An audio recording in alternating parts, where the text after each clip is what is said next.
Varicose veins తో బాధపడుతున్నారా? భారతదేశంలోనే బెస్ట్ ట్రీట్మెంట్ అందించే ఏకైక హాస్పిటల్ ఏవిస్. నమస్తే రమగారు. నమస్తే జయ. రమగారు, ఏదైనా కొత్త సిరీస్ స్టార్ట్ చేద్దామా?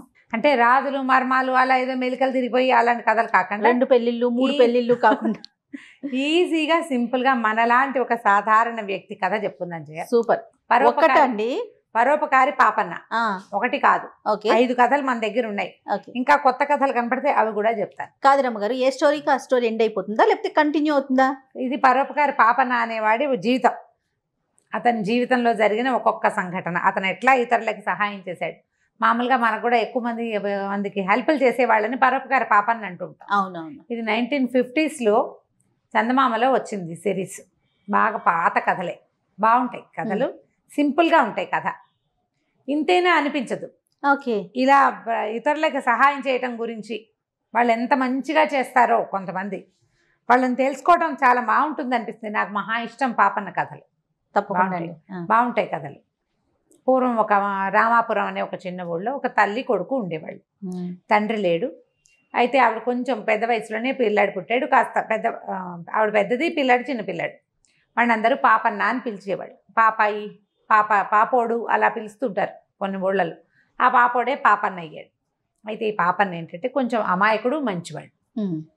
ఎవరో ఒకళ్ళకి హెల్ప్ చేస్తూ ఉండేవాడు. వాళ్ళమ్మ పాపం పినికి సాయం చేయరా, పాపం వీళ్ళకి చేయరా పాపం అనేది మొదట. క్రమంగా వీడు ఎంతసేపు ఎవరో ఒకళ్ళకి సాయం చేస్తూ ఉండేవాడు. వాళ్ళమ్మ ఇలా అయితే ఎలాగరా సొంతం చూసుకోకపోతే అనేది. అంటే ఏమనేవాడు, పాపం వాళ్ళే పేదవాళ్ళమ్మ, వాళ్ళు మనకేమిస్తారు అనేవాడు. ఎవరైనా ఏదైనా పని చేస్తుంటే, ఒరే పాపన్న రారా సాయం పట్టరా అంటే సాయం చేయటం. ఒరే పాపన్న కాస్త ఇది ఎవరికైనా ఇచ్చిరారా, వాళ్ళు ఎవరికైనా అక్కడ పోయి అక్కడ ఇచ్చేయటం. ఇక ఎంతసేపు వాళ్ళకి ఆ పని చేయటం, వీళ్ళకి ఈ పని చేయటం, ఇదే. సొంతానికి ఏమీ లేదు. ఎక్కడైనా ఓ చోట పని చేసి ఓ ఉద్యోగంలాగా చేసి 10 రూపాయలు తెచ్చుకోవాలి, ఏదైనా నేర్చుకోవాలి. వీడు పని చేయటమే, ఆ పని చేయటం, ఈ పని చేయటం, అన్ని పనులు వచ్చు, అవే వస్తాయి అంతేగా. ఇప్పుడు ఎవరో దున్నుతున్నారనుకో, ఈ పూట పని మనిషి రాలేదు, వాడు ఎవడో రాలేదురా, నువ్వు కూడా రావా అంటే వెళ్ళిపోతాడు. ఈ బరువు ఎత్తవా అంటే వెళ్ళిపోతాడు. నీళ్ళు తెచ్చిపెట్టవా అంటే వెళ్ళిపోతాడు. వాళ్ళమ్మ చెప్పేది కానీ అతను వినేవాడు కాదు. అలాగే గడిచేది. అయితే ఏమైంది, కొంతకాలం కాస్త పెద్దవాడు అయ్యాక వాళ్ళమ్మ ఒకనాడు ఏకాదశి నాడు ఉపవాసం, ద్వాదశి వచ్చింది. వస్తే ఆ పూట దేవుడికి ఏదో చేసి పెడదామని అనుకుంది. చేసి పెట్టాలి, ఏదైనా దేవుడికి నైవేద్యం పెట్టుకోవాలి, పాయసము అవి పెడదామనుకుంది. అయితే పాయసం పెట్టదలుచుకుంది కదా, అందుకని ఏమందంటే కొడుకుని బెల్లము, తర్వాత మినువులు, పప్పు బెల్లము, నెయ్యి తెమ్మని చెప్పింది. ఒక ఏదో చేతిలో పెట్టింది రూపాయి. సరే అది జేబులో పెట్టుకున్నాడు. వాటి కోసం బయలుదేరితే ఆ ఊళ్ళో ఒక రెడ్డి గారినాడు. ఆయన గుమ్మ మీద కూర్చుని ఉన్నాడు. ఒరే పాపన్న సమయానికి కనపడ్డావరా, మా పని మనిషి పనమ్మాయి పని చేస్తుంది రామి, అది రాలేదురా, ఇంకా చాలా ఆలస్యం అయిపోయింది, ఇంట్లో గొడవగా ఉంది, మేము కూడా ఎక్కడికో వెళ్ళాలి, కాస్త రామిని కేకేసుకురారా అన్నాడు. ఇతను పప్పు పాయసం మాట మర్చిపోయాడు, వదిలేశాడు. ఇంకా రామి వాళ్ళ ఇంటికి వెళ్ళాడు. రామి దగ్గరికి వెళ్తే ఆ రామి దానికి 2-3 ఆవులు ఏవో ఉన్నాయి, పాలు పిండి ఎవరికో పోస్తుంది. ఏమంది, ఇవాళ పొద్దున్నే ఆవు తన్నింది బాబు, అదేమిటో సెటిల్ అవ్వలేదు, దాన్ని సర్దేసరికి ఇంత సమయం పట్టేసింది, రెడ్డి గారు గోలెడుతున్నారు ఏమిటోను, సరే పాలు తీసాను, ఒక పని చేయవా, కాస్త ఈ పాలు తీసుకెళ్ళి నా వతన వాళ్ళకి ఇచ్చేవా బాబాబు అంది. అదెంత భాగ్యం, ఇస్తాలే అన్నాడు.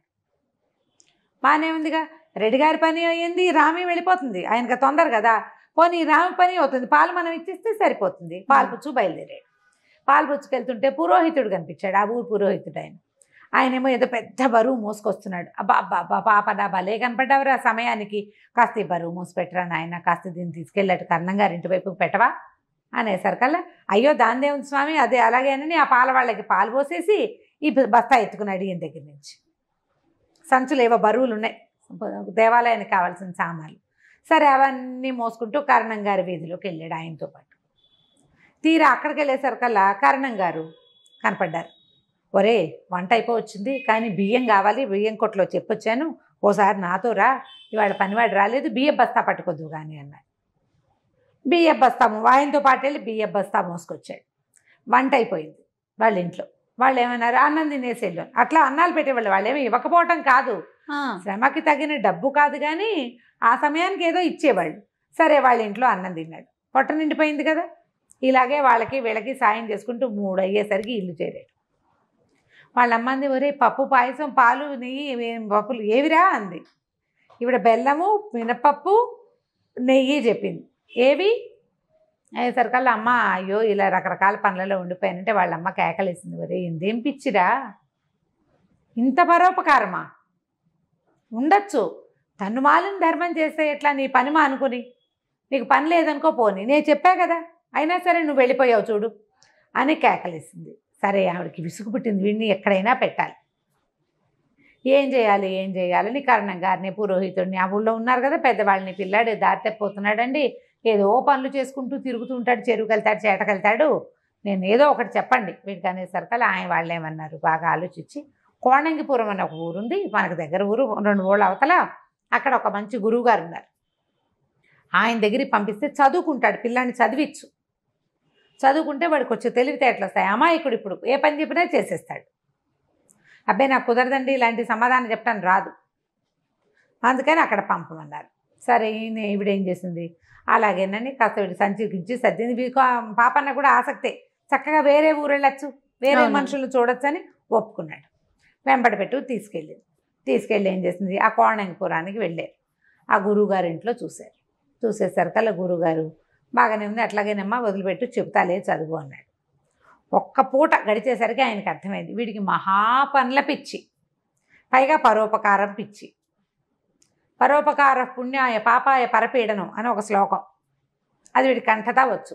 పరోపకారం అవసరం కదండి అంటాడు, పరోపకారార్థం ఇదం శరీరం, ఇలాంటి ఒక 5-6 శ్లోకాలు బాగా గట్టిగా వల్లవే ఇచ్చాడు ఆయన. అంతే పరోపకారార్థం ఫలంతి వృక్షాహ అని చెప్తారు. వృక్షాలు పరోపకారార్థమే పండుతాయి, నదులు కూడా పరోపకారార్థమే, మేఘాలు కూడా పరోపకారార్థమే, పరోపకారార్థం ఇదని శరీరం, కాబట్టి పాపయ్య కూడా అంతే పరోపకారే అని చెప్పి ఆయన యథాశక్తి తన ఇంట్లో పనులన్నీ చేయించుకుని అయ్యో ఒక 4 సంవత్సరాలు 5 సంవత్సరాలు ఉంచుకుని ఏదో 4 ముక్కలు చెప్పాననిపించి వచ్చాయి అనిపించుకున్నాడు. యథాశక్తి ఇతనికి రాని పని లేకుండా చేశాడు గురువుగారు. ఇంటి పనితో సహా సమస్తం ఇక వాడికి ఈ పని వస్తుంది ఈ పని రాదు అని లేదు, శభాష్ సమస్తమైన పనులు నేర్పించేసరికల్లా సరే చదువు అయిపోయింది. గురువు అయ్యో పాప వెళ్ళిపోతున్నాడని దిగులు వచ్చింది గురువుగారికి. కానీ మరి ఏం చేస్తాడు, చదువు అయిపోయాక పంపేయద్దు, ఆయన చెప్పదలుచుకున్న శాస్త్ర పాఠాలు 4 చెప్పేసి అయిపోయింది అబ్బాయి ఇంక ఇంటికి వెళ్ళిపోమన్నాడు. సరే పాప ఏం చేశాడు, అలాగేనని ఇంటికి వెళ్ళడానికి బయలుదేరాడు. ఈ ఇంటికి బయలుదేరుతుంటే ఏమైంది, వచ్చాడు దారిలోకి, కొంచెం దూరం ఉందిగా వీళ్ళింటికి వాళ్ళింటికి. అయితే ఈ చిట్టడవిలోకి ప్రవేశిస్తుంటే 2 రాజభటులు పరిగెడుతున్నారు. వాళ్ళకి ముందు బట్టలు చిరిగిపోయి ఒక కుర్రాడు పరిగెడుతున్నాడు. పట్టుకోండి అని అరుస్తున్నారు. అక్కడ ఎవరున్నారు పట్టుకోవడానికి, వాళ్ళిద్దరే పరిగెడుతున్నారు వాడు వెనకాల. ఈయన ఏం చేశాడు, ఏమనుకున్నాడు పాపన్న, ఓహో ఈ రాజభటులు వీడు దొంగో ఏమిటో అయ్యుంటాడు అని చెప్పేసి పరిగెత్తి పట్టుకున్నాడు. పరోపకారార్థం కదా ఈయన చేసేది, పరోపకారం. పరిగెత్తుకుంటూ దొంగను పట్టుకున్నాడు. ఓర్ని భలే పని చేసావురా, రారా మాతోట్రా, మా సైన్యాధికారికి చెప్పి నీకు బాగా బహుమతి ఇప్పిస్తాం మా అధికారికి చెప్పి అని చెప్పి పట్టేసుకున్నారు. నోట్లో గుడ్డలు గుక్కేశారు ఆ కుర్రాడికి, తీసుకెళ్ళిపోయారు. తీసుకెళ్తే వాళ్ళతో పాటు వెళ్ళాడు. సైన్యంలో ఉద్యోగం ఇప్పిస్తారు, ఏదైనా బహుమతి ఇస్తారు, ఉద్యోగం అవసరం కదా, అలాగని వెళ్ళాడు వాళ్ళ వెనకాల. ఊరు నుంచి వెళ్తున్నాడు, గురువుగారి దగ్గర నుంచి వెళ్తుంటే ఒక కుర్రాడు కనపడ్డాడు. కుర్రాడిని రాజభట్లు వెంబడి పడుతున్నారు, పట్టుకుని కట్టేశాక ఏమైంది, కొంచెం దూరం వాళ్ళు కట్టి వాళ్ళని తీసుకుపోయారు. తీసుకెళ్లారు ముందుకి. తీసుకెళ్ళిన తర్వాత ఒక బాగా అడవి లోపలికి తీసుకెళ్ళి ఆ కుర్రాడిని ఓ చెట్టు కట్టేశారు. మనకి సంకేత స్థానం ఇదే, ఇక్కడే ఉండాలి, అరే ఇక్కడ ఉండండి మీ ఇద్దరు అని చెప్పి పాపన్నకి ఏం చెప్పాడు, వాళ్ళిద్దరిలో ఒకడు, బాబు నువ్వు ఇక్కడే మా వాడికి సహాయం ఉండు, మా యజమాని వచ్చాక, మా సైన్యాధికారి వచ్చాక, అధికారి అంటాడు, యజమానుడు సైన్యాధికారి అంటాడు, అధికారి వచ్చాక నీకు బహుమతో ఉద్యోగమో ఏదైనా చేయిస్తాం, అందాక మా వాడికి తోడుండు నువ్వు అని చెప్పి కుర్రాన్ని కట్టేశారు. ఓ భట్టుడు ఇక్కడ ఉన్నాడు, ఇంకో భట్టుడు ఈ మాటలు చెప్పి వెళ్ళిపోయాడు. ఈ ఉన్న భట్టుడు ఏమన్నాడు, బాబు 2 రోజులైంది నిద్రపోయి కళ్ళు మూతలు పడిపోతున్నాయి, ఎట్టగొట్ల ఇక్కడ దాకా వచ్చాను, 1 గంట నిద్రపోతా, ఈయన్ని చూడు కాస్త, ఈ కుర్రాన్ని కట్టేశాం కదా వీడిని చూస్తూ ఉండమన్నాడు. అనేసరికల్లా సరేనన్నాడు. చూస్తుండమంటే చూస్తూ ఉండాలి అంతే కదా, పైన పరోపకారి పైగా. అదే కదా. సరే ఆ భటుడేమో ఓ పక్క తిరిగి పడుకున్నాడు. మామూలుగా నిద్రపోయేటప్పుడు చూస్తూ పడుకుంటారు కానీ ఒళ్ళు తెలియని నిద్ర పట్టాక ఎటో తిరిగిపోయి ఎక్కడో చూస్తారు. వాళ్ళు ఏం చూస్తారు మన్ని, అటు తిరిగిపోయారు. ఈ కుర్రాడు కట్టేస్తున్నాడు కదా, వాడు తీవా అని సైగ చేస్తున్నాడు, ఇక్కడ దాహం వేస్తుందని. అది దాహం వేస్తుంది. సరే నోట్లోంచి గుడ్డలాగాడు. ఏమిటన్నాడు, దాహం వేస్తుందంటే ఈయన పరోపకారి ఏం చేశాడు, ఆ పక్కన ఎక్కడో చెరువు ఉంది అక్కడ దాకా వెళ్ళి తావరాకు చుట్టి కాస్త నీళ్ళు తీసుకుని తను తాగాడు. నీళ్లు పుచ్చుకొని వచ్చేసరికల్లా ఆయన మంచినీళ్ళు తాగి, నువ్వెవడివిరా నాయన నాకు దాపురిచ్చావు, నేను ఈ రాజుగారి కొడుకుని, యువరాజుని, వీళ్ళు నా అంగరక్షకులు, మా సైన్యాధికారి మా నాన్న మీద తిరుగుబాటు చేయడానికి చేతకాక నన్ను చంపేయడానికి ఎత్తెత్తాడు, ఈ మొత్తం నా అంగరక్షకులందరినీ తనే పెట్టాడు, వీళ్ళేమో ఈ అడవిలో ఏదో దేవాలయం ఉందని చూపిస్తామని నన్ను పట్టుకున్నారు, వీళ్ళు నన్ను పట్టుకోవడంతో నాకు అర్థమైంది, నన్ను తీసుకొచ్చారు, అక్కడి నుంచి నన్ను బంధించబోయారు, నేను పారిపోయాను, పరిగెడుతుంటే నువ్వు ఒకడే వచ్చి నాకు దాపురించి నన్ను పట్టుకున్నావు అనేసరికలు నిర్ఘాంతపోయాడు. అయ్యో నాకు ఎట్లా తెలుస్తుందండి, మీ బట్టలేమో చిరిగిపోయినాయి, మీ మొహం ఏమో మాసిపోయింది, కింద పడిపోయాడు, అదే కదా, దుమ్ము కొట్టిపోయింది, వీళ్ళు ఆగోడు పీకుడులో బట్టలు చిరిగిపోయినాయి, దొంగ అనుకున్నాను, వాళ్ళేమో సైన్యపు దుస్తుల్లో ఉన్నారు, వాళ్ళు సైనికాలు బట్టల్లో ఉండేసరికి రాజభట్లు అనుకున్నాను నేను అన్నాడు. అనేసరికల్లా ఇప్పుడు ఏం చెయ్యాలి, అయితే ఓ పని చేసి కట్లోడు తీసేస్తా, మీరు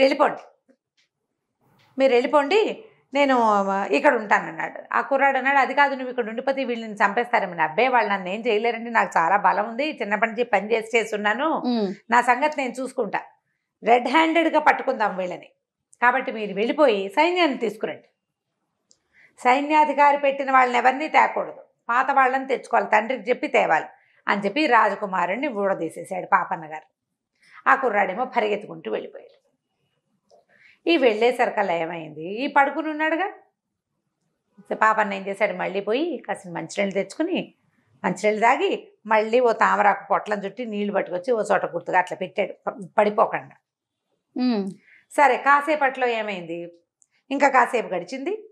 ఆ సైనికాధికారి ముందెళ్ళాడే, సైన్యాధికారిని పిలుచుకొస్తానన్న సైనికుడు వాళ్ళిద్దరు వచ్చారు.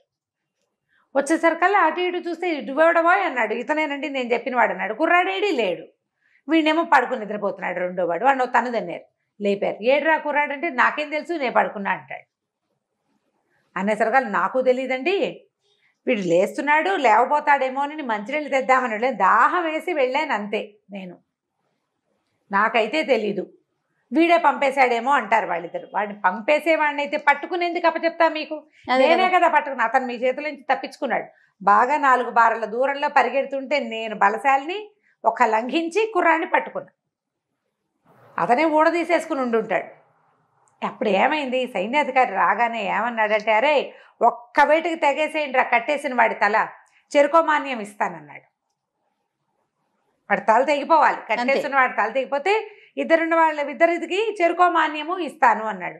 తెగేయటానికి కుర్రాడే లేడు, వీళ్ళు బాధించుకున్నారు. బాధించుకునేసరికల్లా సరే వాడంటాడు, నేనైతే నిద్రపోయాను నాకు తెలీదు. ఇతనేమంటాడు, నాకు తెలీదు, కట్టేస్తున్నప్పుడు నేను ఇక్కడే ఉన్నా, మంచినీళ్ళు రావడానికి వెళ్ళాను, అంతలో ఏమైందో తెలీదు, అతను లేడు, ఇతను నిద్రపోతున్నాడు, వీడే విప్పేసి పడుకున్నాడేమో, నటిస్తున్నాడేమో, కావాలంటే మీరు మాట్లాడుకోండి అన్నాడు. ఇంత సైన్యాధికారి వచ్చిన మొదటి సైనికుడు వెళ్ళినవాడు, ఇద్దరు కలిసి తన్నారు ఇక్కడ ఉన్నవాడిని. వీళ్ళలో వీళ్ళు కొట్లాడుకుంటున్నారు కానీ ఏమీ తెగలేదు. ఇతను ఏమన్నాడు, మీరు ఏదో బహుమానం ఇస్తామని నన్ను అట్ట పెట్టారు, నా బహుమతి నాకు ఇస్తే నేను వెళ్తానండి అంటాడు. అసలు వాడే లేకపోతే బహుమతి ఎందుకు బహుమతి ఇస్తామన్నారు, వాడిని పట్టుకున్నందుకు.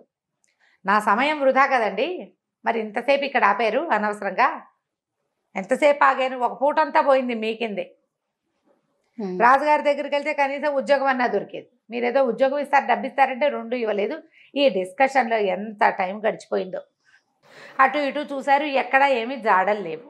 ఇంతలో ఏమైంది, 4 పక్కల నుంచి సైన్యం కమ్ముకొని పట్టేసుకున్నారు. వీళ్ళని పట్టేశారు. రాజకుమారుడు వచ్చి తీసుకొచ్చేసాడు సైన్యాన్ని. పట్టుకున్నాక రాజుగారి దగ్గరికి తీసుకెళ్ళారు.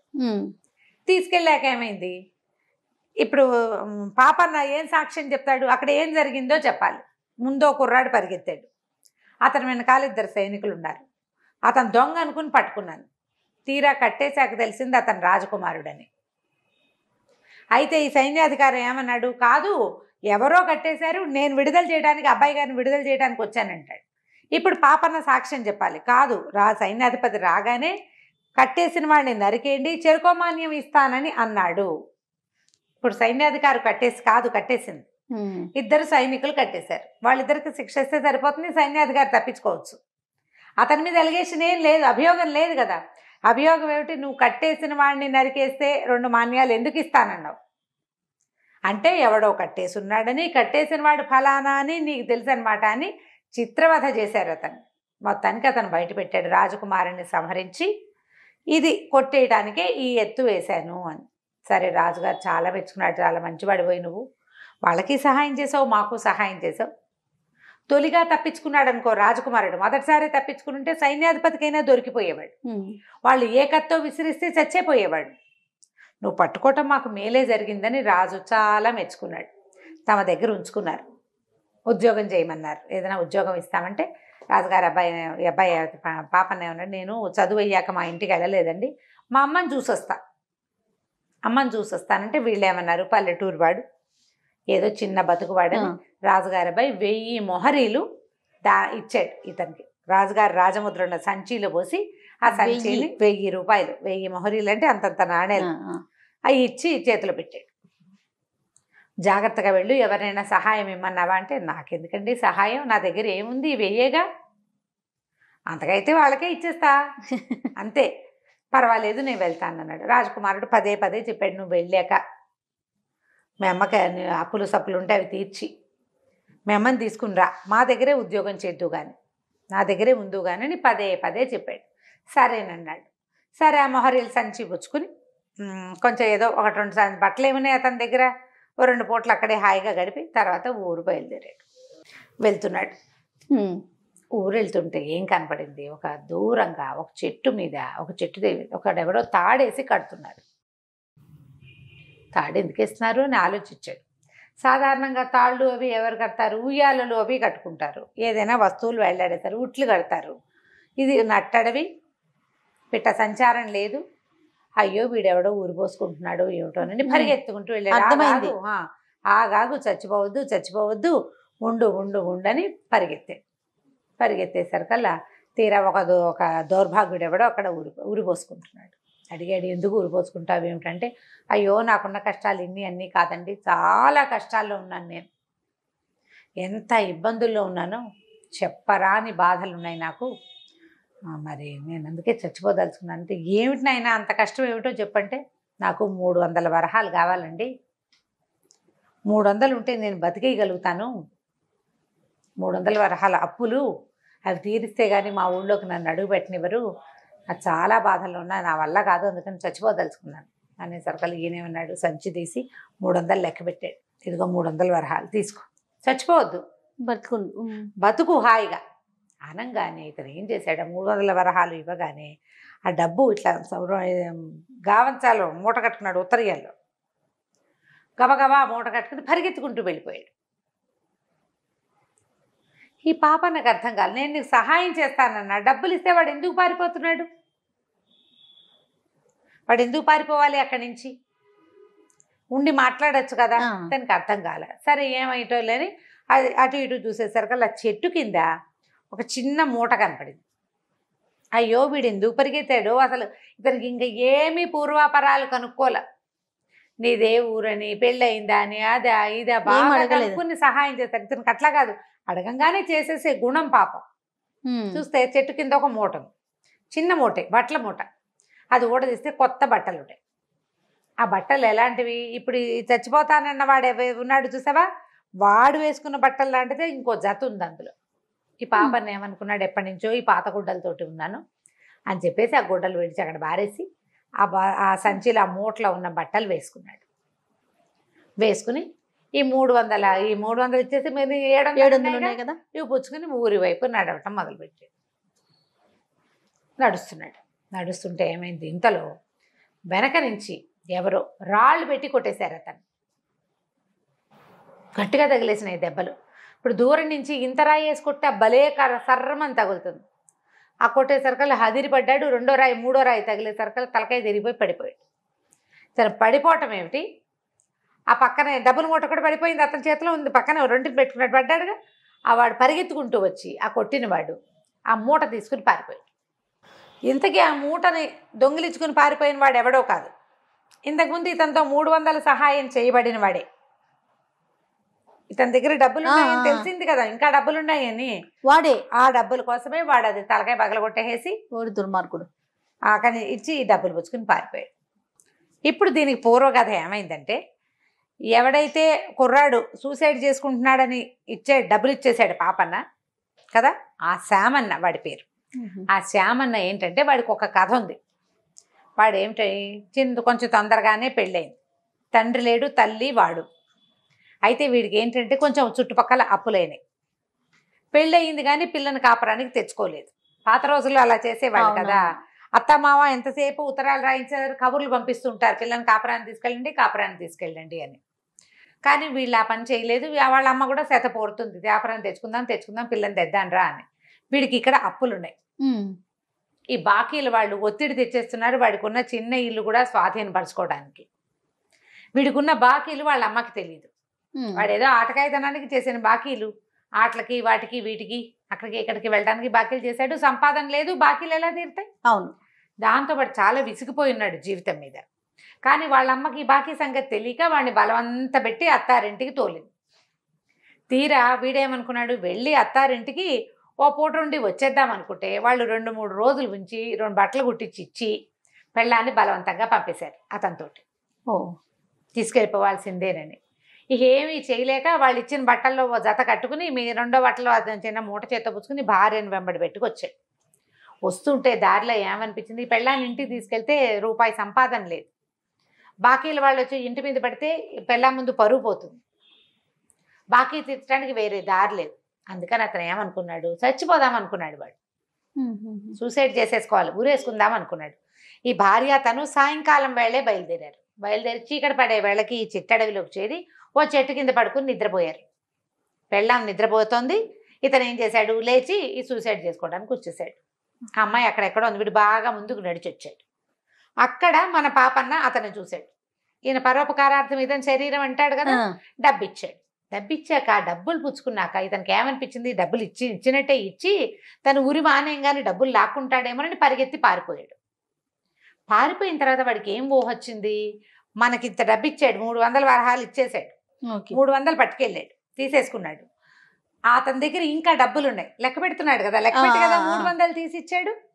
కాబట్టి మిగిలిన డబ్బులు గనక కొట్టేస్తే జీవితం హాయిగా వెళ్ళిపోతుంది, వీడెవడో అమాయకుడిలాగా ఉన్నాడు అని అనుకుని ఏం చేశాడు, పారిపోయిన వాడు కొంచెం దూరంగా దాక్కుని ఈ పాపన్న గారు తన బట్టలు అక్కడ ఉన్నాయి, మూటలో ఉన్న కొత్త బట్టలు వేసుకుని నడుస్తున్నాడు కాదు, అతన్ని వెనకాల నుంచి పాపన్నని రాళ్ళు పెట్టి కొట్టేశాడు. కొట్టంగానే పడిపోయాడు. ఆ డబ్బులు పుచ్చుకుని పారిపోయాడు. వెళ్ళిపోయాడు శ్యామన్న. వెళ్ళిపోయి డబ్బులు లెక్క పెట్టుకున్నాడు. చూస్తే తన దగ్గర ఉన్నవి కాకుండా 700 మొత్తం కలిపి 1000 వరహాలు. ఆ సంచి రొంటిని పెట్టుకుని ఏమనిపించింది, జీవితం మీద వ్యామోహం వచ్చింది. చచ్చిపోక్కర్లేదు, అప్పులు తీరిపోతాయి, చక్కగా పెళ్ళానికి నగ నట్రా కొనుక్కుని ఓ ఇల్లు వాకిలి కొంచెం పెద్దగా కొనుక్కుని 4 చూసుకుని భార్యని తీసుకెళ్ళచ్చు కాపురానికి అనుకున్నాడు. కాకపోతే పెళ్ళాన్ని ఇక్కడ వదిలిపెట్టాడు. అడవిలో పడుకుంది కదా అమ్మాయి, ఏముంది అటు ఇటు చూసి ఇంటికి నడిచి వెళ్ళిపోతుంది. వాళ్ళ ఇంటి నుంచే కదా వచ్చావు, ఏమవుతుందిలే, ఇది ఇక్కడ ఏమైనా అయిపోతుందేమో, పులుస్తుందేమో, సింహం వస్తుందేమో, అలా భావించలేమో, అవన్నీ ఊహించకుండా పెళ్ళాం అత్తారింటికి తిరిగి వెళ్ళిపోతుంది అనుకుని అట్టించి అట్టే నడుచుకుంటూ పోయాడు. వాడు వెళ్ళిపోయి ఏం చేశాడు, ఆ పట్టణంలోకి ప్రవేశించాడు. ఇది ఏ పట్టణం, పాపన్న గారు రాజకుమారుణ్ణి కాపాడి అక్కడి నుంచి తిరిగి వస్తున్న పట్టణం. ఓహో, ఏ పట్టణం నుంచి అతను తిరిగి వచ్చాడో అదే పట్టణంకి వెళ్ళాడు.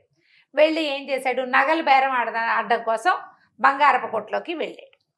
బంగారపు కొట్టు అయినా చూస్తే వీడు సామాన్యంగా ఉన్నాడు, సింపుల్ బట్టలే, పల్లెటూరు వాడు కనపడుతుంది. కానీ వీడి దగ్గర ఉన్న సంచి మీద రాచముద్ర ఉంది.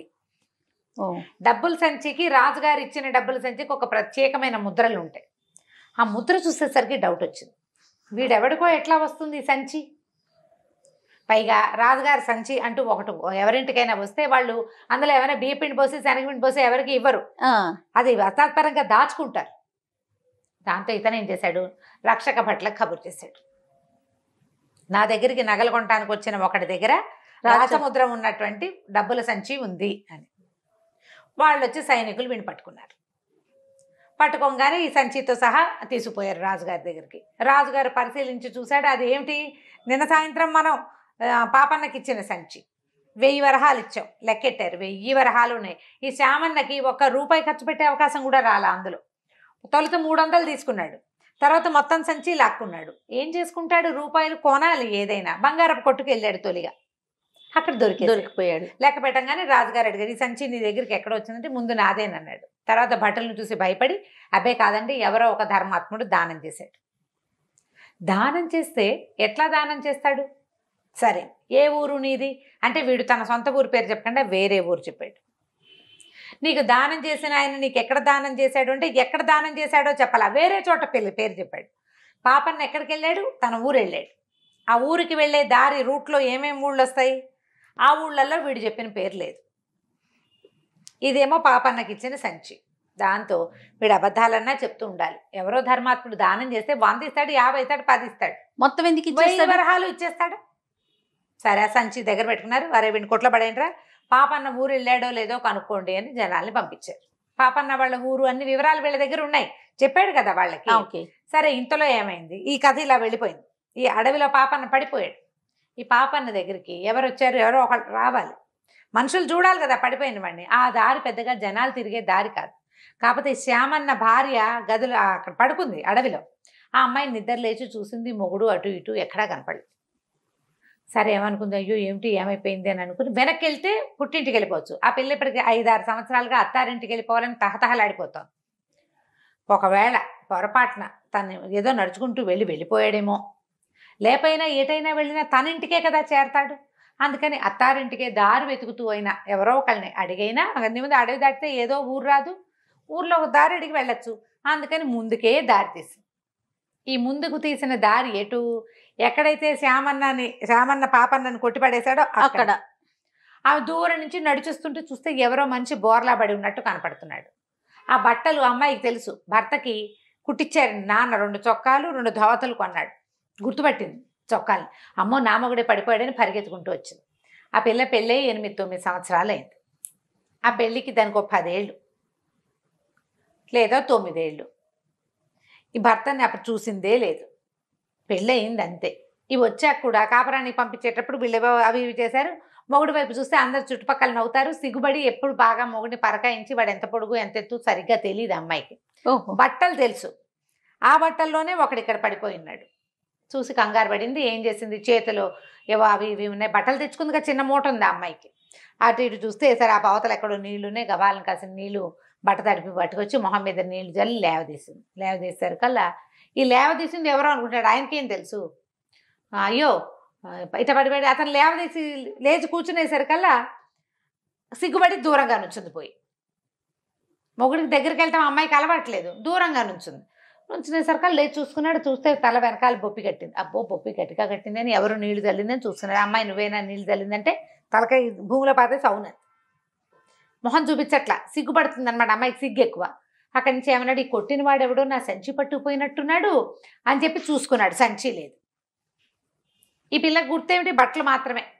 సరే అక్కడి నుంచి లేచి నడవటం మొదలుపెట్టాడు. ఈ అమ్మాయి మొగుడే కదా, ఆయన వెనకాలే నడవటం మొదలుపెట్టింది. 1 నిమిషం అయ్యాక చూసుకున్నాడు. ఎవరమ్మా, ఏమిటి, నీకేమైనా అవసరమా, ఎక్కడ ఒకదాన్ని ఎందుకున్నావు ఏమిటి అని అడిగాడు. అమ్మాయికి తెలిపోయింది. ఏమిటి ఇలా అడుగుతున్నాడు, మొగుడు ఇలా అడుగుతున్నాడు ఏమిటి అనుకుని, ఈ తగిలిన దెబ్బకి వీడికి మతిపోయి ఉంటుంది. ఈయనకి మతిపోయింది, తన నా భర్తకి వెనకాలే వెళ్తే ఎప్పటికోప్పటికి రోగం కుదురుతుందిలే అని ఏం మాట్లాడలే.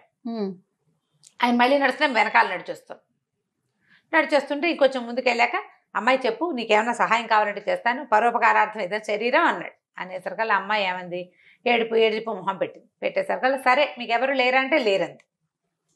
సరేలే పోనీ నేను మా ఇంటికి వెళ్తాను, నా వెనకాలేరా, మా అమ్మ నీ సంగతి కనుక్కుంటుందిలే అన్నాడు. ఈ అమ్మాయికి ఏం తెలుసు, భర్తకి ఇంట్లో తల్లి ఒక్కతే ఉంది, పాపన్న కూడా తల్లి ఒక్కతే కాదు ఉంది, అన్ని మ్యాచ్ అయినాయి. మా అమ్మ నాన్న మా అక్క తమ్ముడు అని ఏమనలా. మా అమ్మ ఉంది ఇంటి దగ్గర పెద్దది, ఆవిడ నీ సంగతి కనుక్కుంటుందంటే సరేలే అక్కడికి వెళ్ళాక అత్తగారైనా తన్ని గుర్తుపట్టకపోతుందా, వీడు రోగం కుదరకపోతుందని సారీ వెనకాలే నడుచుకుంటూ వెళ్ళింది. ఇంటికి వెళ్ళేసరికల్లా వాళ్ళ అమ్మ దూరం నుంచి చూసి ఏరా నాయనా వచ్చావురా అని అనగానే వచ్చి సరే పక్కన పిల్లలు ఈ పిల్ల ఎవరా అంది. ఏమోనమ్మా నాకు తెలీదు, మరి అక్కడ కనపడింది అడవిలో. నేను ఏది అడిగినా సరిగ్గా సమాధానం చెప్పట్లేదు. సరే నువ్వు కనుక్కుంటావులే అని రమ్మన్నానమ్మా అన్నాడు. అన్నాక సరే తల్లి కాస్త గుమ్మం మీదే కూర్చోబెట్టింది. అమ్మాయికి మంచినీళ్ళు ఇచ్చింది. వాకిట్లో అరుగుంది. ఆ పిల్లకి మంచినీళ్ళు ఇచ్చింది, ఇతనికి మంచినీళ్ళు ఇచ్చింది. మజ్జిగ తెస్తానంది. ఏమిట్రా నాయన సంగతులు అంటే గురువుగారు చదువు ఎంత బాగా చెప్పాడు వర్ణించాడు. అక్కడి నుంచి రాజకుమారుడిని ఎవరో ఎలా పట్టుకున్నారో, ఆ పట్టుకున్న వాళ్ళని తను ఎట్లా వాళ్ళని చేసి రాజకుమారుడిని రక్షించాడో అది చెప్పాడు. తల్లి వింటోంది. పక్కనే స్తంభం పక్కన సిగ్గుగా నిలబడిన పెళ్లి కూతురు కూడా వింటోంది, ఈ అమ్మాయి కూడా. అక్కడి నుంచి ఏం చెప్పాడు, వాళ్ళు 1000 వరహాలు ఇచ్చారమ్మా. వచ్చే దారిలో ఒక దౌర్భాగ్యుడు ఎవడో పాపం సూసైడ్ చేసుకుంటూ కనపడ్డాడే, పాపం వాడికి 300 వరహాలు ఇచ్చాను. ఏముందిలే పరోపకారార్థం ఏదైనా శరీరం ఇచ్చేశాను. వస్తూ ఉంటే ఎవరో నెత్తి మీద కొట్టారమ్మా.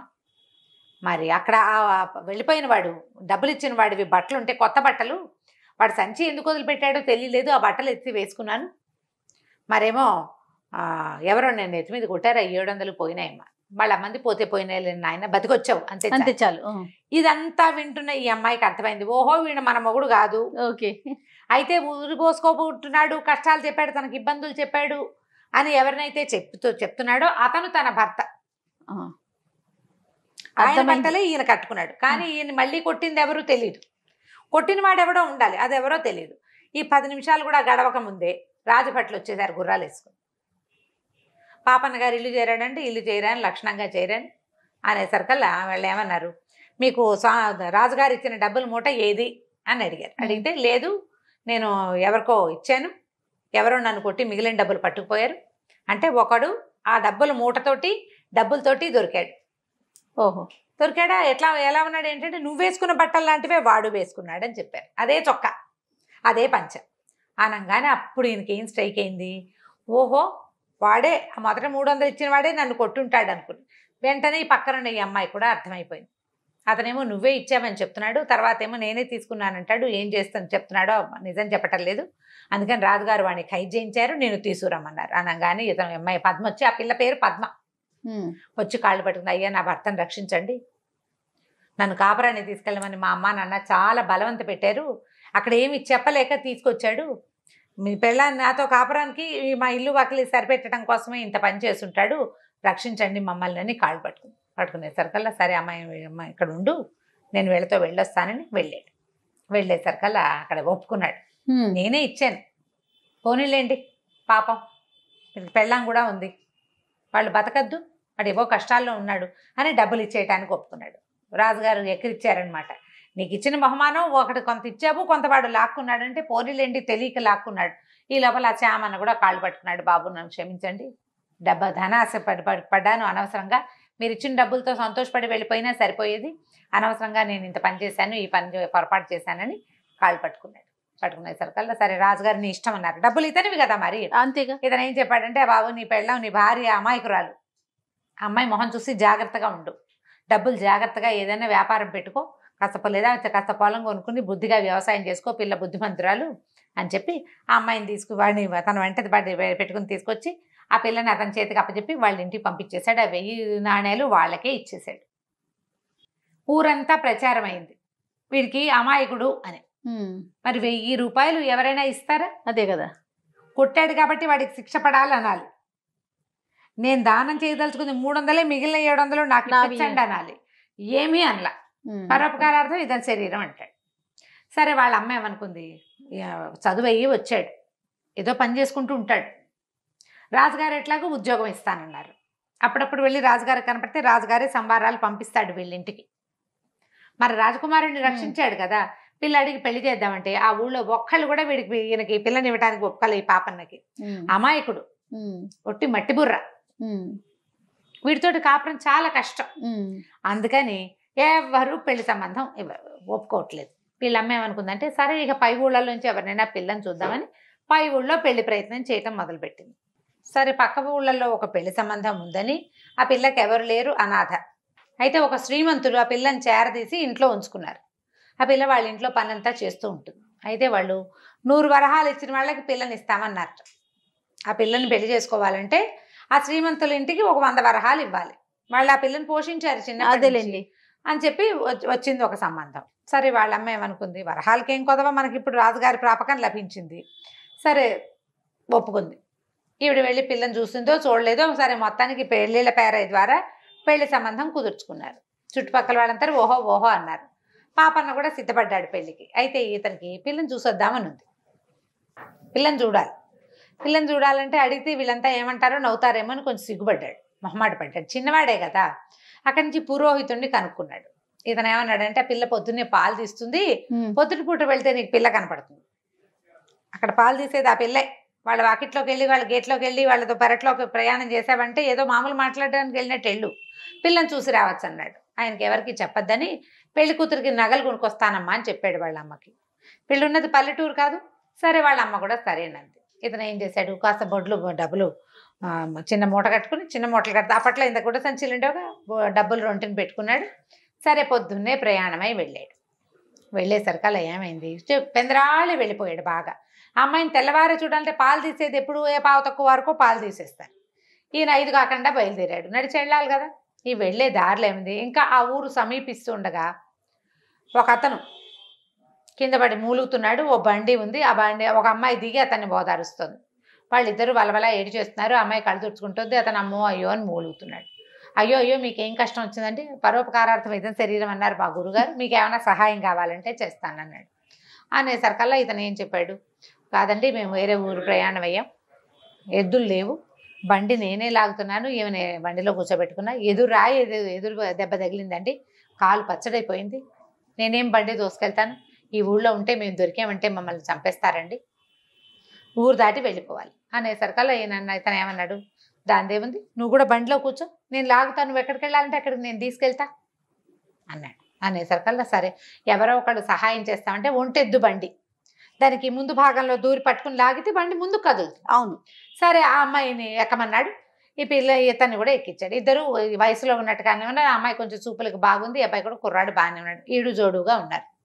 సరే బండి ఎక్కిన తర్వాత ఈ నడిచి తీసుకెళ్తున్నాడు, వాళ్ళిద్దరిని లాక్కెళ్తున్నాడు. అతను నడవలేడు కదా, కాలికి గట్టిగా దెబ్బ తగిలేసింది, నెత్తురు వస్తుంది. ఆ అమ్మాయి చీర్చించి కూడా తడిపి కట్టేసింది కాలికి. ఆ కాలు చాపు కూర్చున్నాడు అతను.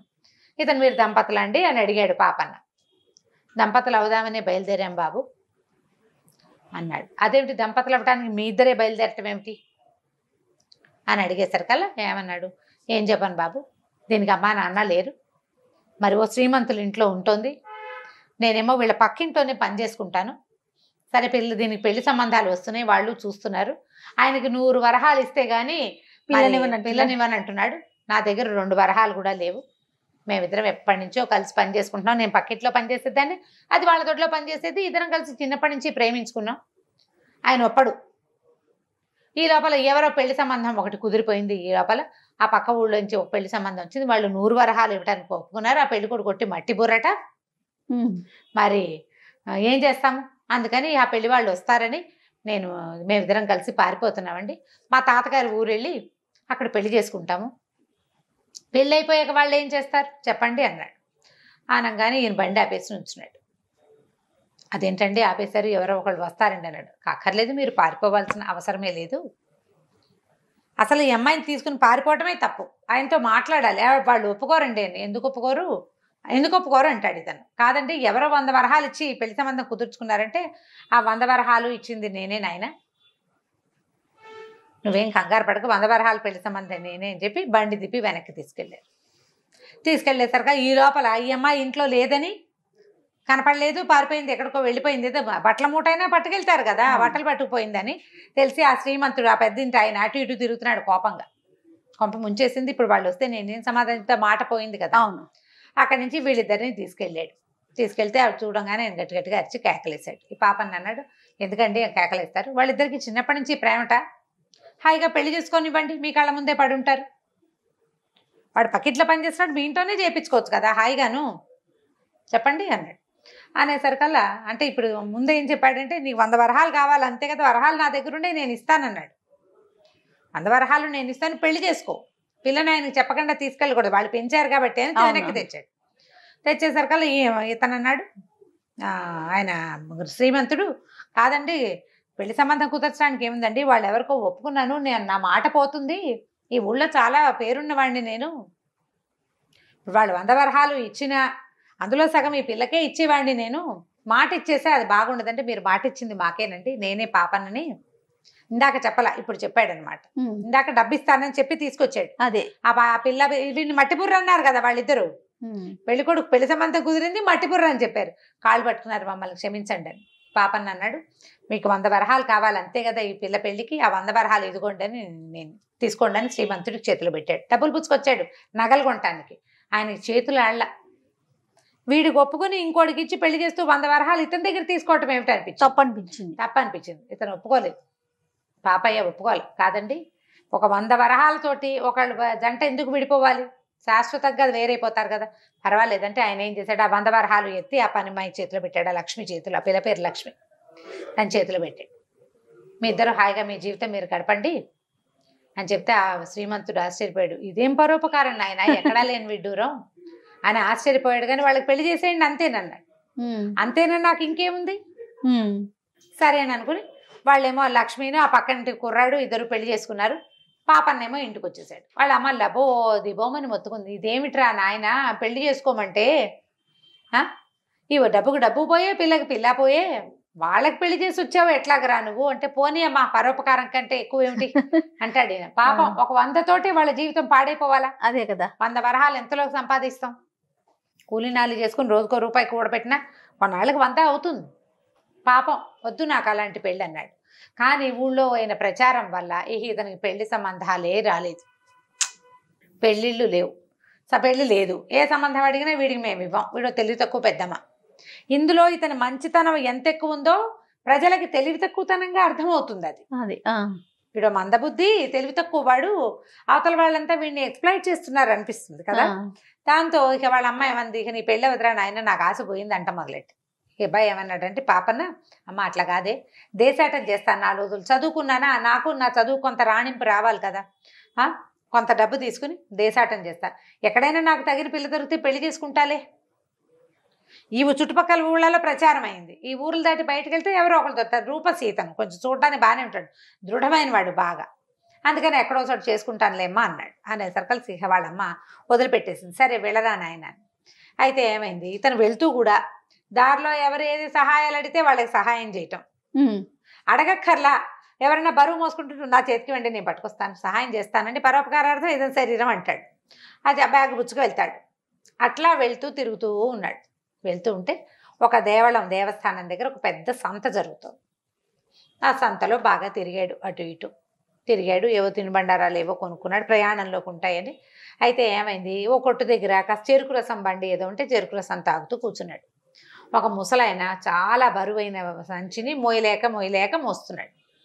మోస్తుంటే ఏమన్నాడు, అయ్యా ఇంత పెద్దవారు ఎందుకంటే ఈ సంచులు మోస్తున్నారు, ఎవరు మగపిల్లలు లేరు మీ ఇంట్లో అన్నాడు.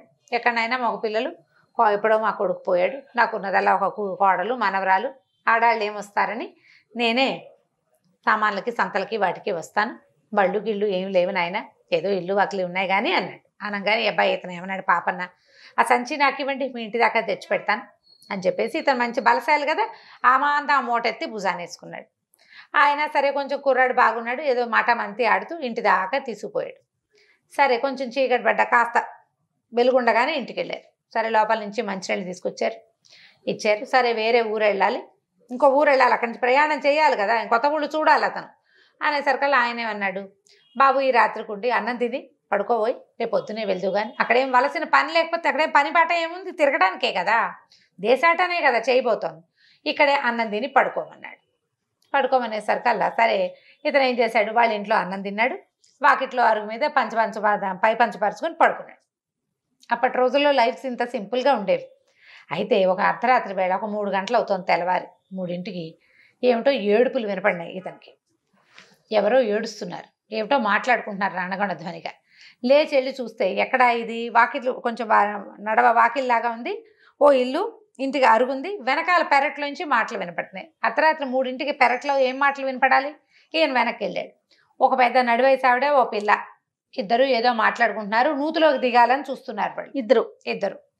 నువ్వు వద్దు నేను దిగుతా, లేదా మేమిద్దరం కలిసి దిగుదామని. ఈయనకు అర్థం కాల, ఈ పాపయ్యకి అర్థం కాక, అమ్మ ఏం పడిపోయింది, కావాలంటే నేను దిగుతా, మీరిద్దరు దిగబాకండి అన్నాడు. అనేసరికి ఇద్దరు లబో దిగోమని ఏడ్చారు, మేము దిగట్లేదు బాబు, దూకుతున్నాము, దూకాలి, మా పరిస్థితి బాగుండలేదు, మేమేం చేస్తాము అనేసరికి ఈ లోపల ఈ పాపన్న పెద్ద గొంతుతోటి మాట్లాడతాడు.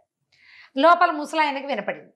ఆయన లేచి పరిగెత్తుకుంటూ బయటకు వచ్చి చూశాడు. ఇదేమిటి అమ్మా ఇట్లా చేస్తా అంటే, ఇంకేం చేయను తాతయ్య, చచ్చిపోవడం కంటే ఇంకొక చిత్రం ఉందా నాకు అని ఆ పిల్ల ఏడవటం మొదలుపెట్టి. ఏమిటి వాళ్ళకు వచ్చిన కష్టం, ఏమిటి కష్టం అని అడిగాడు. అడిగేసరికల్లా ముసలాయన అన్నాడు, ఏం చేయను ఆయన, నాకు ఒకడే కొడుకు, ఒక కోడలు ఒక మనవరాలు. ఈ పిల్ల పుట్టిన 4-5 ఏళ్ళకి మా అబ్బాయి పాము గారు చచ్చిపోయాడు. ఈ కోడల్ని పిల్లని సాక్కొస్తున్నాయి. పిల్లకి 16 పెళ్ళిడు వచ్చింది. 16-17 ఏళ్ల పిల్ల.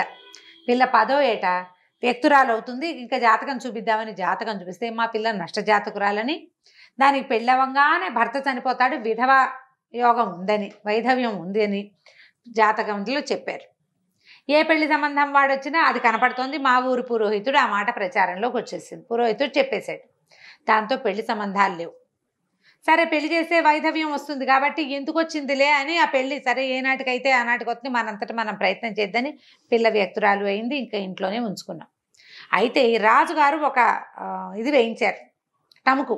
ఏంటంటే 16 సంవత్సరాలు నిండిన పిల్లలు ఎవరైనా వివాహం కాకుండా ఉంటే వాళ్ళకి గ్రామాధికారి ఇష్టం వచ్చిన వాడికి ఇచ్చి పెళ్లి చేసేస్తారు. 16 ఏళ్లకి పిల్లకి పెళ్లిళ్ళు చేసేసేయాలని రాజుగారు ఒక ఆజ్ఞ జారీ చేశారు. ఈ జారీ చేసిన ఆజ్ఞ ప్రకారం ఈ పిల్లకి 16 ఏళ్ళు నిండితే రేపొద్దున గ్రామాధికారి వస్తే ఆ ఊళ్ళో ఉన్న 2వ పెళ్లివాడికో 3వ పెళ్లివాడికో ఇచ్చి పెళ్లి చేసేస్తారు ఈ పిల్లని. 2వ పెళ్లివాడు పోతే వాడి సంతానానికి ఈ పిల్ల దొరికేస్తుంది. అంతే కదా, అదే కదా. అందుకని ఈ పిల్ల లబోదిబోమని ఏడుస్తుంది. ఇప్పుడు పెళ్ళి ఎక్కడ జరుగుతుంది దానికి? అందుకని ఏడుస్తున్నావు. పిల్ల ఏమో దూకులో దూకుతామని వస్తే తల్లి వెనకాలే పరిగెత్తుకొచ్చి నేను కూడా దూకుతానంటుంది. అది విషయం. వాళ్ళు తెలియక ఈయనేమో ఏదో పడిపోయిందని నేను దిగి తీస్తానమ్మా అంటున్నాడు అనమాట. సరే ఇది వినేసరికల్లా ఏ పాపని అన్నాడు, దాందేముందండి, మీలో పెళ్ళైపోయిందని చెప్పండి అన్నాడు. ఎట్లా చెప్తాం పెళ్ళైపోయిందని అనేసరికల్లా ఈ ఆయన ఏమన్నాడు ముసలాయన, అయ్యో అది కాదు నాయన, గ్రామాధికారి ఒకటే రాడు, పురోహితుడిని వెంబడి పెట్టుకొస్తాడు, ఈ పిల్లకి పెళ్లి కాలేదని చెప్తాడు ఆయన, అది తెలిసిపోతుంది అనేసరికల్లా ఇతనే ఏమన్నాడు, అయితే ఏముంది పెళ్ళి రేపొద్దున చేసేసుకుందాము ఏముంది అన్నాడు. అనేసరికల్లా అయ్యో నాయన నువ్వు చచ్చిపోతావు, నాకు అట్లా నువ్వు చచ్చిపోతావు కదా. ఏం చెప్పాడు పురోహితుడు, ఈ పిల్లకి పెళ్ళి అయితే భర్త చచ్చిపోతాడు అని చెప్పాడు.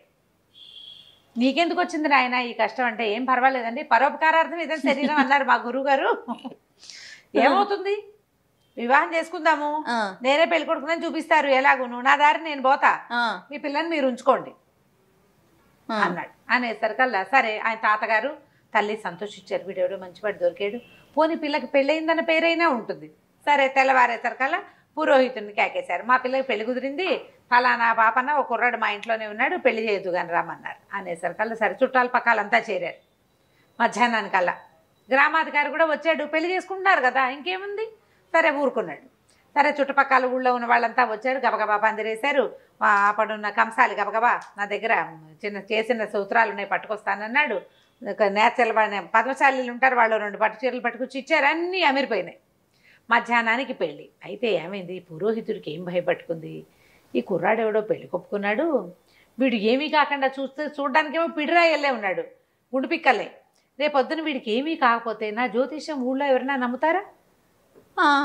ఎవ్వరూ నమ్మరు. సో తను చెప్పింది నిజం అవ్వాలని ఏం చేశాడు ఆయన, ఓ నీళ్లలో ఏదో పదార్థం కలిపి పట్టుకొచ్చాడు. వివాహం సంపన్నమైంది, చక్కగా పెళ్లి చేసేశారు. అందరూ చూశారు, చక్కగా ఉన్నాడు పిల్లాడు అని, బాగున్నాడు అనుకుంటే ఈయన అన్నాడు, నాయన ఈ నీళ్ళన్నీ తాగేసేయి అని తీర్థం ఇచ్చాడు. గంగాజలం అని చెప్పి ఇచ్చేసరికి ఈ పాపాన్ని ఏం చేశాడు, తాగేసాడు. పెళ్ళి అయిపోయింది, తలంబ్రాలు పోస్తున్నారు, ఇంకా ఏమిటో హోమం ఏమో అవన్నీ ఉంటాయి కదా, ఉన్నట్టుండి ఈ పాపాన్ని విరుచు పడిపోయేసరికి లబో దిబోమని ఏడ్చారు. ఈ పురోహితుడు అన్నాడు, నేను ముందే చెప్పాను కదా, ఇది నేను చెప్పాను మీరు వినలేదు, పిల్లలు పెళ్లి చేశారు, ఇదిగో ఇలాగైంది. అయ్యో ఊళ్ళో వాళ్ళంతా అయ్యో వీడెవడో ఎక్కడి నుంచో వచ్చాడు, శుభ్రంగా ఉన్నాడు కుర్రాడు, పాపం లబలబలాడిపోయారు. ఆ పిల్ల ఏడుపు, పెళ్లి కూతురు ఏదో చక్కగా మంచి మొగుడు దొరికాడు అనుకుంటే ఇలా అయ్యింది. తాతయ్య ఏడుస్తున్నాడు, అమ్మ ఏడుస్తున్నాడు, అందరూ ఏడ్చారు తలా ఒక పక్కన. గ్రామాధికారి వచ్చి వివాహం అవ్వగానే పెండి కుమారుడు మరణించాడని రాసుకున్నాడు. మరణించేశాడు, పడిపోయాడు. పడిపోతే చచ్చిపోవడమే. ఇంకప్పుడు డాక్టర్ల ఇలా చూద్దామా, ఇక్కడ చేయబెట్టి చూస్తాం అవన్నీ వాళ్ళకి తెలుసా చచ్చా. పురోహితుడు ఒక మాదిరిగా ఆయుర్వేదం వైద్యం చేసి ఆయన పోయాడు పిల్లాడు అన్నాడు. అంతే సంగతులు. అందరూ ఏడ్చారు. ఒక గంట గడిచింది. వీడికి ఎట్లా వీళ్ళు పుట్టి వాళ్ళకి కబుర్లు చేయాలో వీళ్ళకి తెలియలే. పైగా వెంటనే సినిమాలలాగా ఇలా పడిపోగానే ఇలా తీసుకుపోరు కదా, నలుగురు ఏడ్చి వారా వీరా ఈ కుర్రాడు ఎక్కడి నుంచి వచ్చాడు, ఏ ఊరు నుంచి వచ్చాడు కనుక్కోవాలి అని మాట్లాడుకునే లోపల ఒక పెద్దగా ఒక కేక పెట్టి లేచి కూర్చున్నాడు ఈ పాపను. లేచి కూర్చున్న సార్ అందరు నిర్ఘాంతపోయారు. ఏమిటి ఎట్లా పడిపోయాడు, ఎందుకు లేచి కూర్చున్నాడు అని. ఇతను ఏమన్నాడు, ఏమిటో మంచినీళ్ళు ఇచ్చారు పురోహితుడు, తాగిన తర్వాతే నాకు కొంచెం తిక్కగా అనిపించింది, నేను నా తల తిరిగి పడిపోయాను అన్నాడు. అనేసరికల్లా జనాలంతా చేరారు. ఏమిచ్చావు చెప్పు నువ్వని. ఈ పురోహితుడు వెంటనే తిరుక్కున్నాడు. వీడు దుంపదగ్గ, వీడు గట్టి పిండాం, బలశాలి, విషం కల్పించినా వాడు చచ్చిపోలేదు. స్పృహ తప్పిపోతే తీసుకెళ్ళి తగలేస్తే అయిపోయేది. వీడు స్పృహ తప్పినా కాసేపట్లో తేరుకున్నాడు. 2 గంటల్లో లేచి కూర్చున్నాడు. వాడు చాలా కాలం గురువు దగ్గర ఉన్నాడా, అన్ని ఆకులు అలమలు అన్ని తిని గట్టిగా తయారయ్యాడు అతను. పురోహితుడు వెంటనే తేరుకుని నేనే కల్పించాను ఈ పిల్లాడికి అన్నాడు. ఎందుకుట, ఇప్పుడు అమ్మాయి జాతకంలో దోషం ఉంది, భర్త మరణించాలి. పిల్లాడి జాతకం నేను గుణించా వాడు చెప్పిన ప్రకారం, వీడికి ఇప్పుడు దీర్ఘాయుష్యు. అందుకని వీడి మీద నుంచి ఈ నింద పోవటం కోసం, అంటే ఏమనాలి దాన్ని, కీడు తొలగిపోవటానికి కాసేపు పిల్లాడు చచ్చిపోయాడు అనుకుని మీరంతా ఏడ్చారనుకో అయిపోతుంది, అందుకని ఈ పని చేశాను అన్నాడు. ఓకే అనేసరికల్ జనాలు నమ్మారు. మరి పురోహితుడు ఏ చెప్పినా నమ్మేసే రోజులు పాపం అవి. ఎవరు చెప్పినా పురోహితుడు అనకూడదు. ఎవరు చెప్పినా పురోహితుడు ఏమనుకున్నాడంటే, కనీసం ఇలా మాట తప్పించుకునైనా తన మాట నిలబెట్టుకోగలడు, లేకపోతే ఆ ఊళ్ళో ఎవరో అతని మాట నమ్మరు రేపొద్దున. అవునవును, ఆ ఇబ్బంది ఉంది కదా. సరే అక్కడి నుంచి తర్వాత పెళ్లి తర్వాత చేయవలసిన కార్యక్రమాలన్నీ చేసి ఓ 10 రోజులు వాళ్ళ ఇంట్లోనే ఉండి తర్వాత తన భార్య మీనాక్షిని తీసుకుని ఇంటికి వెళ్ళిపోయాడు. వాళ్ళు కూడా సంతోషించారు. ఆ తర్వాత మామగారు లేరుగా, అత్తగారు తాత వాళ్ళు కూడా ఈ ఊరికి రాక పోక చేస్తూ ఉండేవారు. మీనాక్షి ఆ పెళ్లి కూతురు పేరు. ఆ మీనాక్షిని తీసుకుని ఇంటికి తీసుకుపోయాడు పాపన్న. ఆవిడకి ఇంటికి వెళ్ళాక అమ్మాయికి తెలిసింది. ఇప్పుడు తనని రాత్రి మన ఇంట్లో వాకిట్లో పడుకుని నేను చేసుకున్నానని చెప్పండి, కావాలంటే నేను చేసుకుంటాను, చస్తే చచ్చాను అన్నాడు. ఏమన్నాడు, పోతే పోతానులేండి, బతుకుంటే నా దారి నేను పోతాను లేదండి అన్నాడు. ఇంత మంచివాడు, తనకు దొరికినందుకు అమ్మాయి సంతోషించింది. కానీ ఆ ఊరు వెళ్ళాక అమ్మాయికి ఏం తెలుస్తుందంటే వీడందరికీ పరోపకారమే చేస్తాడు.